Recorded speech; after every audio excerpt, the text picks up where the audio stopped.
Loopy, this is how I do some of my readings. Just want to show you. I'm doing today's Thursday, July 21st. It's titled God Sees You. Early mornings can be painful for my friend Alma, a single mom of 2. She says, when everything is quiet, worries surface. As I do household chores, I think about our financial concerns and the kids' health and studies. When her husband abandoned her, Alma bore the responsibility of raising her children on her own. It's difficult, she says, but I know God sees me and my family.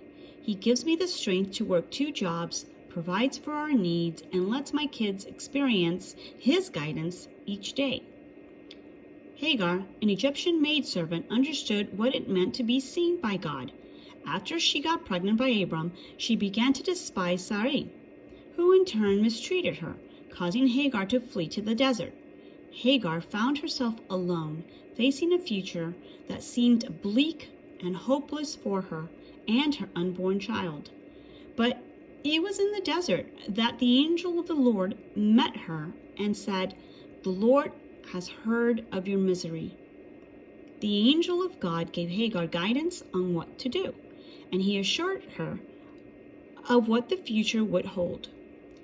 From here, we learn one of the names of God, El Roi, the God who sees me. Like Hagar, you may be on a difficult journey, feeling lost and alone. But remember that even in the wasteland, God sees you. Reach out to Him and trust Him to guide you.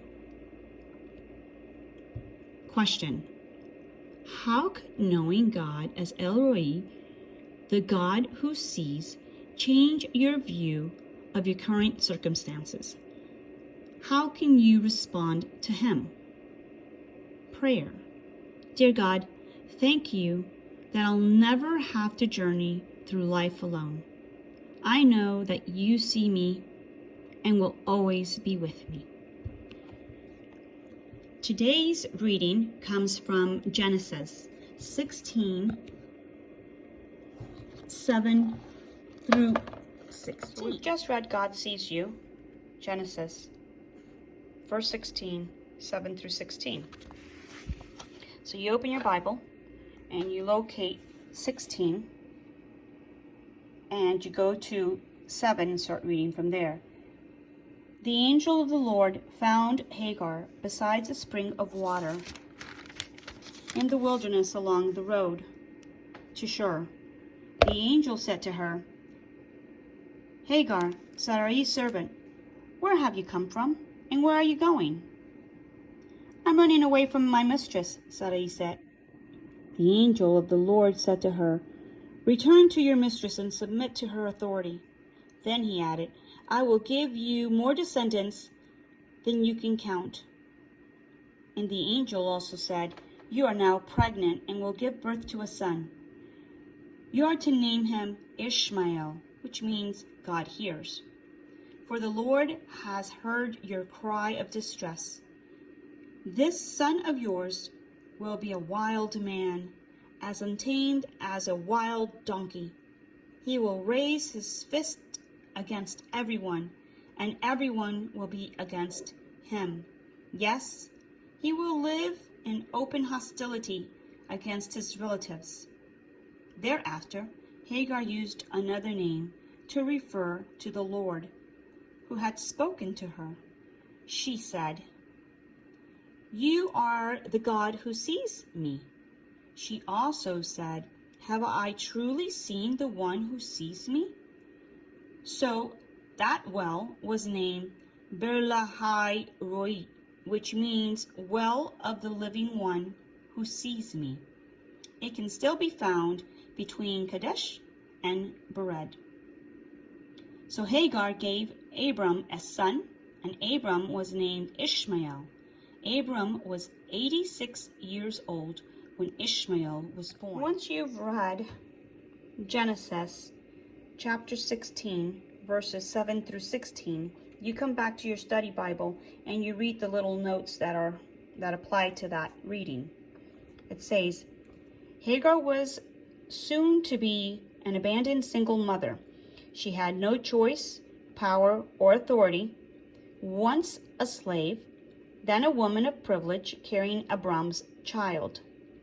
She was understandably angry to be treated again as a slave, but her plight led to a deeper spiritual awakening.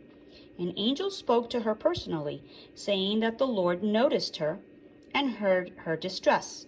The experience led Hagar to call God, "You are the God who sees me." No matter how deep your troubles or how big a mess your family is in, God notices you and hears you, bringing good out of your desperate prayers.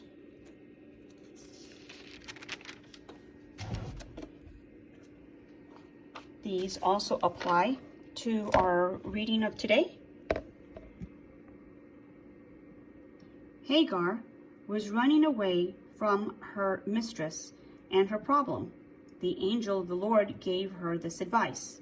Number 1, to return and face Sarai, the cause of her problem. And number 2, to submit to her. Hagar needed to work on her attitude towards Sarai, no matter how justified it may have been. Running away from problems rarely solves them. It is wise to return to our problems, face them squarely, accept God's promise of help, correct our attitudes, and act as we should. We have watched 3 people make serious mistakes. Number 1, Sarai, who took matters into her own hands and gave her servant to Abram. 2, Abram, who went along with the whole plan, but when circumstances began to go wrong, refused to help solve the problems. And 3, Hagar, who ran away from the problem in spite of this messy situation. God demonstrated his ability to work in all things to bring about good. You can reference Romans, verse 28. Sarai and Abram still received the son they so desperately wanted, and God solved Hagar's problem despite Abram's refusal to get involved. No problem is too complicated for God if you are willing to let him help you. Now, you reflect on what you just read. And if you need to read it again and pray again, then you do that. And that's how you do your Bible reading. Now, you can also, if you need more understanding on what you just read, you can use YouTube. Type in whatever verse you're reading. Here it's Genesis, verse 16, 7 through 16. And as you can see, I get a lot of suggestions on which one I might want to read or, want to hear. And it all depends. It's whichever one you want to have time for. Do you want to listen to a long one? Do you want to listen to a shorter one? Which one? But those sometimes help you they really break it down and they give you good explanations. So I like to back it up after I've done this. Okay? Good luck with your Bible studies. Yay!